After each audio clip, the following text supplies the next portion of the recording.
2 Coríntios capítulo 11, versículo de número 1 diz assim, eu vou ler na nova versão transformadora, que diz assim: espero que vocês suportem um pouco mais da minha insensatez. Em algumas traduções diz da minha loucura. Por favor, continuem a ser pacientes comigo, pois o cuidado que eu tenho com vocês vem do próprio Deus. Eu os prometi como noiva pura a um único marido, Cristo. No entanto, eu temo que a sua devoção pura e completa a Cristo seja corrompida de algum modo.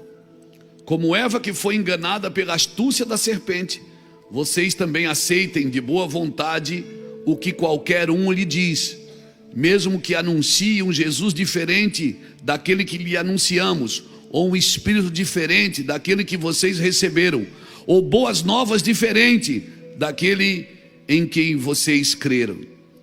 Contudo, não me considero em nada inferior a tais superapóstolos que ensinam essas coisas. Posso não ter técnica de um grande orador, mas não me falta conhecimento. Deixamos isso bem claro a vocês de todas as formas possíveis. Que palavra essa de Paulo para os coríntios, irmãos.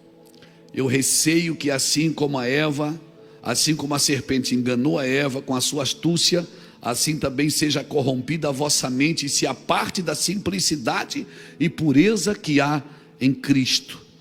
Irmãos, hoje eu estava meditando nesse texto, pensando nessa palavra, e veio uma coisa no meu coração: não se afaste da simplicidade e da pureza que há em Cristo. Não se afaste da simplicidade e da pureza. O conceito de pureza nos nossos dias está corrompido. O conceito de simplicidade não é ter cara de simples, não é ter casa de gente simples, não. Você pode ser milionário e ser simples. Você pode morar em mansões e ser simples.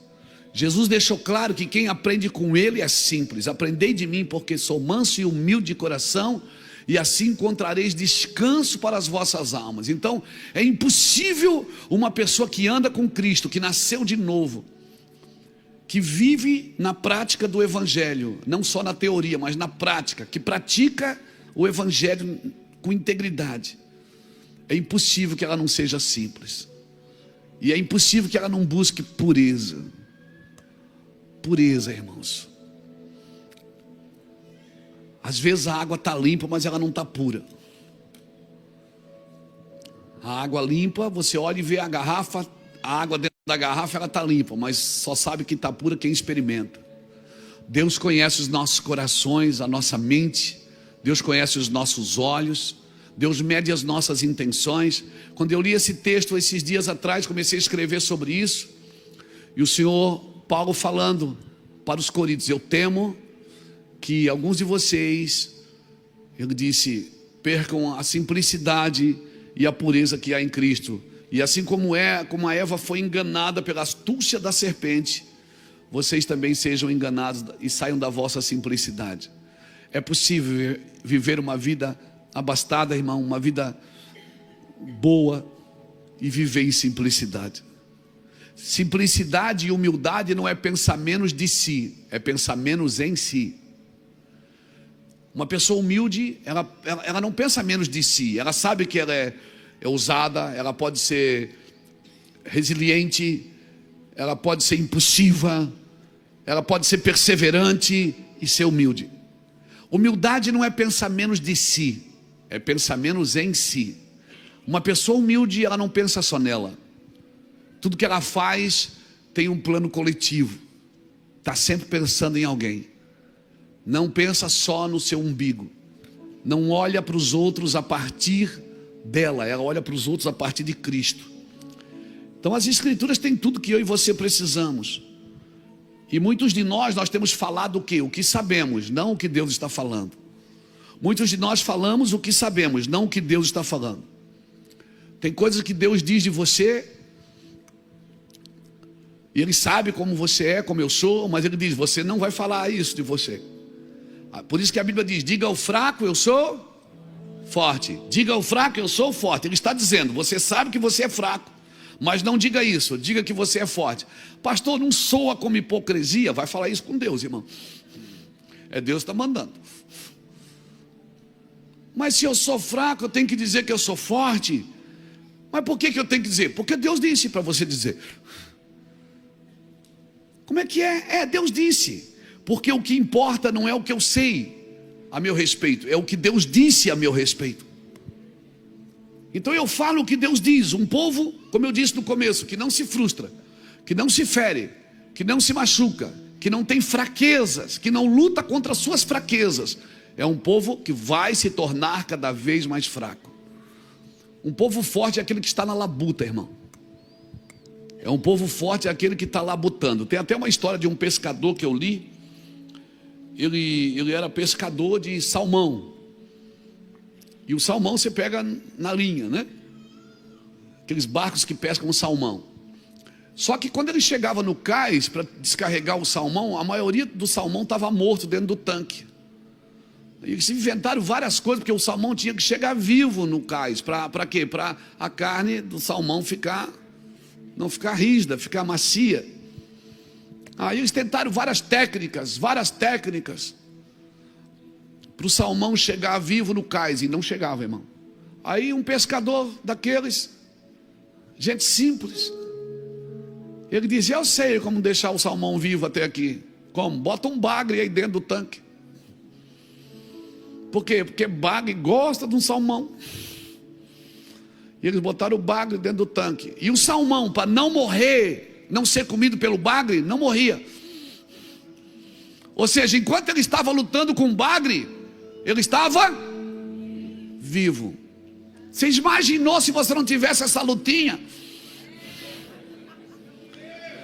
Você já se imaginou você sem essa lutinha?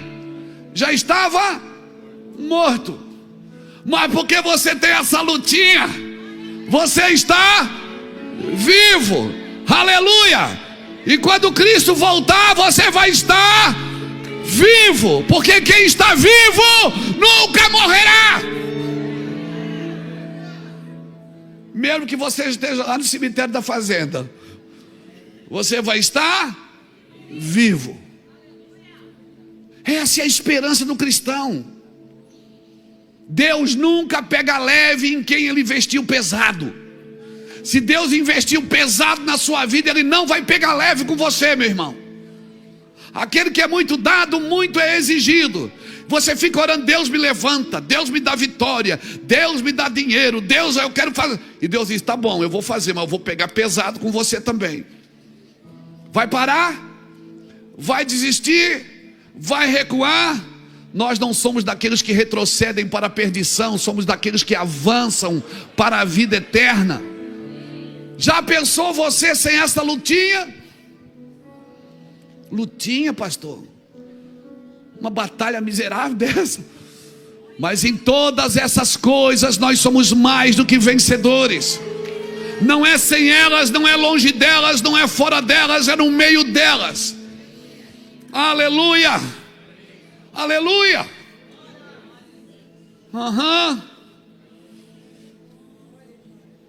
Eu oro para que Deus coloque um bagre no seu tanque.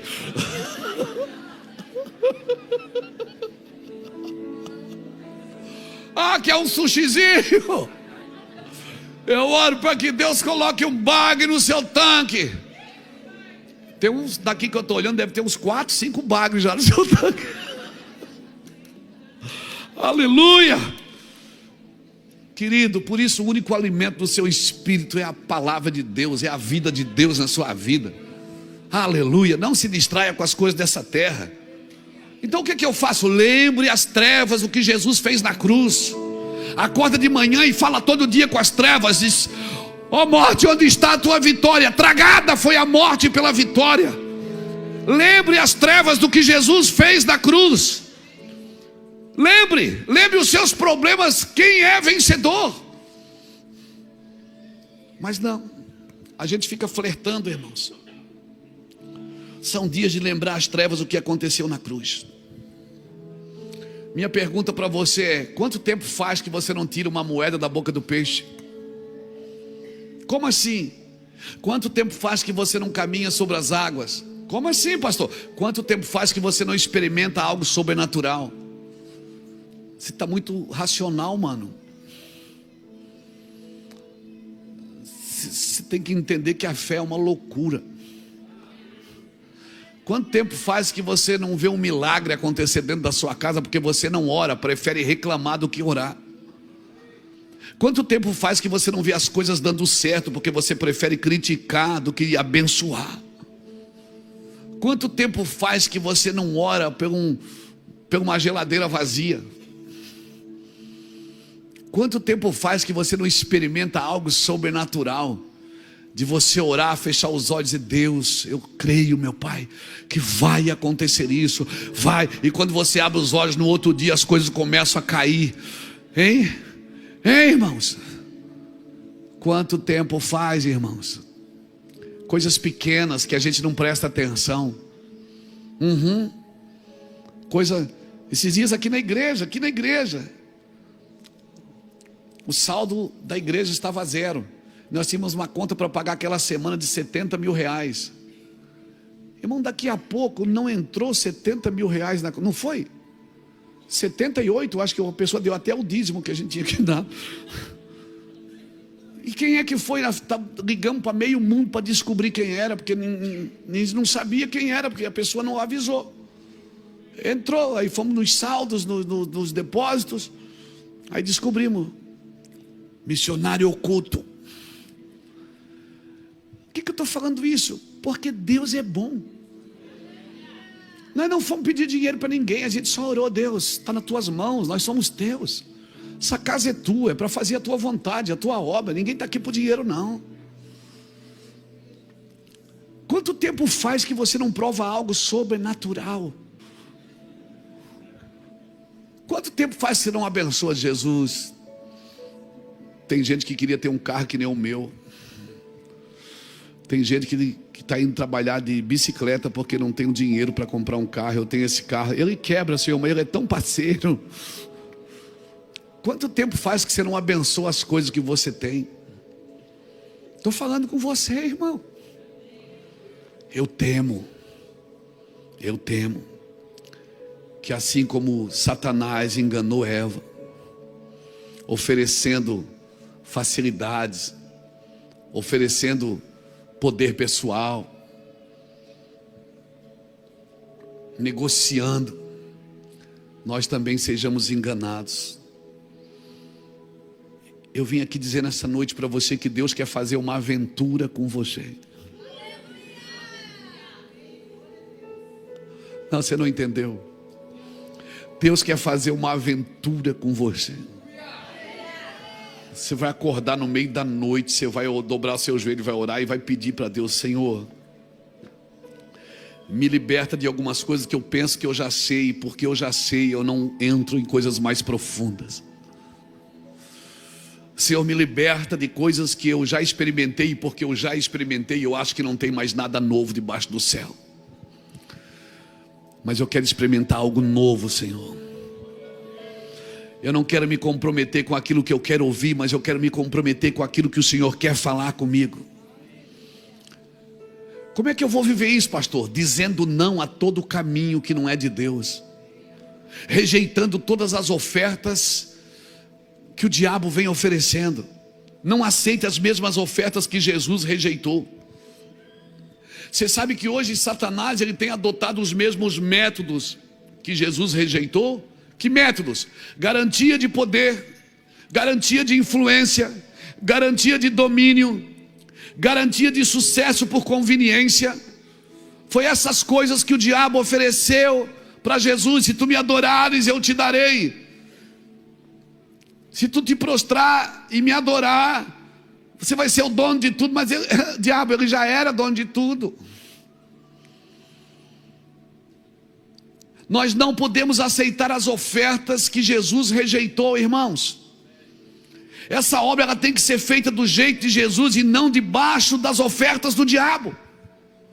A obra de Deus tem que ser feita com os olhos de Jesus, com o coração de Jesus, com os pés de Jesus, com as mãos de Jesus, não com as ofertas dadas pelo diabo. Você já pensou nisso? Como eu disse no começo, que no seu dia normal, talvez o dia que você acorda, põe o café na mesa, come a sua fruta, come o seu café, toma o seu café, vai para o trabalho, volta de noite, vai para o seu ferino, vai na reunião da igreja, vai assistir um filme, o seu dia normal. Você já pensou que o seu dia normal pode ser o sonho de alguém que não tem esse dia normal, que não tem essa vida normal? Oh, irmão, celebra a sua vida, celebra a sua vida, amém? A vida não é uma competição, como todo mundo acha que está competindo. Sabe quem é que compete? Quem compete é quem está embaixo. Quem está em cima não compete, concorre. E qual é a diferença de competir e concorrer? É quem compete está sempre brigando com o outro. Quem concorre não. Quem concorre, corre junto.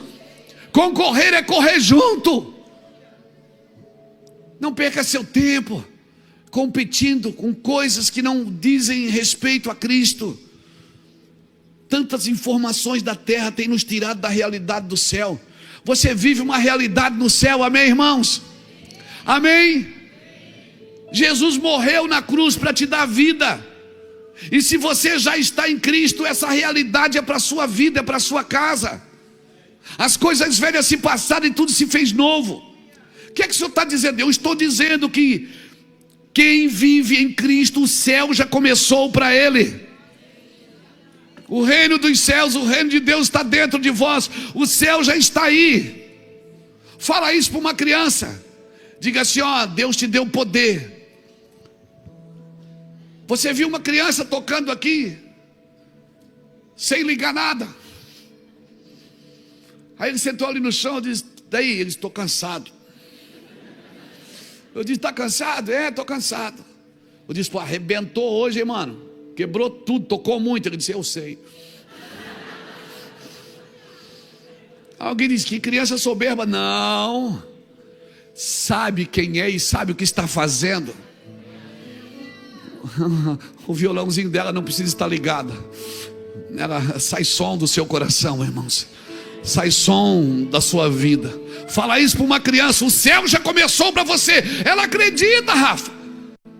Ela acredita, Rafinha, ela acredita que o céu já começou para ela. Mas fala isso para um adulto.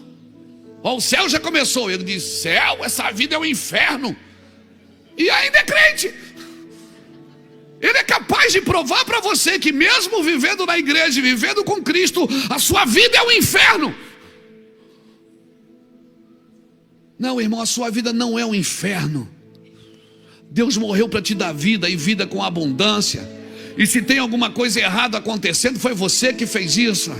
Deus não fez isso. Mas eu não fiz nada. Então fique tranquilo, Deus está te provando para te dar mais, para te levar para um lugar maior, para te levar para um lugar de expansão. Porque Deus só tem um motivo para te puxar para trás. É para quando Ele soltar, você ganhe mais velocidade. Deus só tem um motivo de te puxar para trás, de te segurar com força, para que quando Ele soltar, isso é uma pedra no estilingue, é um arco, uma flecha no arco. Deus só tem um motivo para isso. Não, mas não é uma prova que eu estou vivendo. É o quê? É uma luta. Então talvez você tenha entrado na luta por sua conta. E aí você agora está procurando alguém que culpe, que carregue o seu peso. Meus irmãos, quantas pessoas estão na internet vomitando as suas almas? Almas que não foram curadas e ainda falam isso em nome de Deus. Almas que estão presas no orgulho, presas na arrogância, presas na amargura, irmãos. Na amargura. Uma pessoa amargurada com o microfone na mão, ela vai destilar amargura. Uma pessoa orgulhosa com o microfone na mão, ela vai destilar orgulho. Mas alguém simples e humilde, alguém que reconhece quem é.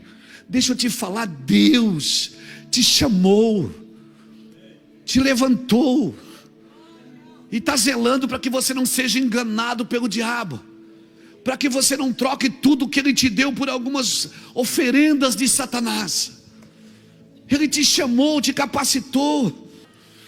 Porque se você entender quem você é, nem a morte, nem a vida, nem a altura, nem a profundidade, nem o que há, nem o que há de vir, nada vai te separar do amor de Deus que está em Cristo Jesus. Se você entender quem você é, ninguém te tira desse lugar, meu irmão. O diabo não tem problema quando você vem à igreja, ele tem problema quando você entende, porque você vai desfrutar de tudo que você entende. Se você entendeu, caiu a ficha, virou a chave já era, meu irmão. Ninguém consegue mais desligar o disjuntor da sua vida. Virou a chave já era. Aleluia. Eu vim aqui nessa noite dizer para você: é seu. É seu. Aleluia. Quando ele gritou está consumado, ele disse a conta está paga. Agora talvez você não saiba que a conta está paga, está querendo pagar do seu jeito. Você só precisa viver isso. Jesus teve que apelar para as velhas alianças, para que Nicodemos pudesse entender o que é nascer de novo. Depois você vai lá em João 3, eu não vou ler, mas Jesus teve que apelar para as velhas alianças, para que Nicodemos entendesse o que é nascer de novo. No Velho Testamento, na velha aliança, a pergunta era: o que tu vês? O que tu vês? Porque era de fora para dentro. Mas aqui agora, na graça, na vida com Cristo, eu não estou dizendo que você tem que rasgar sua Bíblia e jogar o Velho Testamento fora, não. Eu estou dizendo que aquilo eram sombras das coisas que estavam por vir. Hebreus capítulo 10 diz que a lei não pode fazer mais nada por você. Não, porque o que Jesus tinha para cumprir, ele já cumpriu na lei. Ele pagou a conta porque ele cumpriu a lei. Então o que é que eu tenho que fazer? Eu tenho que viver isso, desfrutar isso. Porque senão eu corro o risco de ficar sentado na igreja fazendo campanhas para ganhar coisas que já são minhas. Mas ninguém diz que é minha. Parece que eu estou sempre tendo que buscar alguma coisa que eu já tenho. Para de olhar para fora, irmãos, comece a olhar para dentro. O que Jesus fez em você, oh meu Deus, é seu. Aleluia. Mas na velha aliança, a pergunta era: o que tu vês? Mas na nova aliança, a Bíblia diz que ninguém mais ensinará seu próximo, porque todos me conhecerão, desde o maior até o menor. Quando eu falo ensinar, não estou falando na instrução, senão eu seria hipócrita de estar convidando você para vir na terça-feira na teologia. Não, essa palavra ensinar não está no campo da instrução. É ensinar com domínio. Você tem que aprender comigo, porque se você aprender comigo eu te domino. Não, irmãos, ensinar não é isso. É no sentido de dominar, não. Jesus está dizendo que todos vão ter o Espírito Santo se receberem Ele. E o Espírito Santo vai te guiar sobre toda a verdade. Você vai ter pessoas que vão te instruir, que vão te ensinar, que vão te pegar pela mão, mas não vão dominar você pelo ensino. Não vão dominar você, fazer você presa às suas, algemar você no seu saber. Não, não, irmãos. Eu oro para que a luz nasça sobre nós. Eu não oro para que a convicção venha sobre nós. Convicção é de dentro para fora. Fé é convicção. O problema de ser guiado pelos 5 sentidos da alma é que você pode ser facilmente enganado. Nós não fomos criados para que a alma nos governe. Nós somos criados para que o Espírito nos governe. E o Espírito, ele não está preso nos 5 sentidos da alma, ele está preso nos 5 ministérios. Para que não sejamos mais meninos levados por ventos de doutrina. Sempre aparece alguém dizendo algo novo e a gente se encanta. É isso que Paulo está dizendo aos Coríntios. Ele disse: eu temo para que vocês não se percam por todas as coisas novas que aparecem e tiram vocês da simplicidade e da pureza que há em Cristo. Olha, isso é tão sutil, irmãos, que Deus chama Samuel e diz: vai na casa de Jessé, dentre os filhos dele tem um rei para mim. Quando Samuel chegou lá, ele viu os filhos de Jessé. Quando ele viu Eliabe, Ele pensou, deve ser ele, o mais velho, mais bonito, alto, grande. Era o mais parecido com Saul. Olha, agora veja bem, Samuel foi enviado por Deus na casa de Jessé, mas já estava traduzindo na alma a vontade de Deus. A vontade de Deus você não traduz na alma, irmãos, porque senão você vai sempre corromper a vontade de Deus para o seu bel prazer, porque a gente tem vontade também. Ele nos deu vontade. Ah, meu Deus. Quando Samuel olhou para Eliabe, ele disse, deve ser esse aqui, o bonito, grandão, porque era parecido com Saul. Deixa eu te falar algo, o que Deus está por fazer não é nada parecido com o que você já viu. Como assim? Não olhos viram, ouvidos não ouviram, mas nem está no coração. Mas Deus te revelará pelo Espírito. Você vai ver coisas novas acontecendo na presença de Deus, que vai muitas vezes contra tudo e contra todos, contra a sua religiosidade, contra a minha religiosidade. E Deus vai dizer, ei, eu não vejo como você vê, você vê o que está diante dos olhos, mas eu vejo o que está no coração. Comigo, é mais profundo, comigo é mais introdutivo, é mais lá dentro. Por isso Deus quer limpar nossa mente. Rui Barbosa falava uma coisa interessante, o velho Rui Barbosa. Ele dizia, como seria bom se o homem fosse medido sempre do pescoço para cima, não do pescoço para baixo. Estava dizendo que nós deveríamos ser melhor, ter uma cabeça melhor.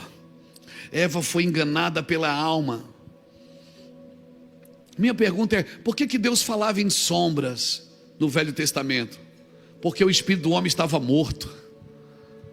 O espírito do homem ainda não tinha se revelado. O espírito ainda não tinha ressuscitado a Cristo.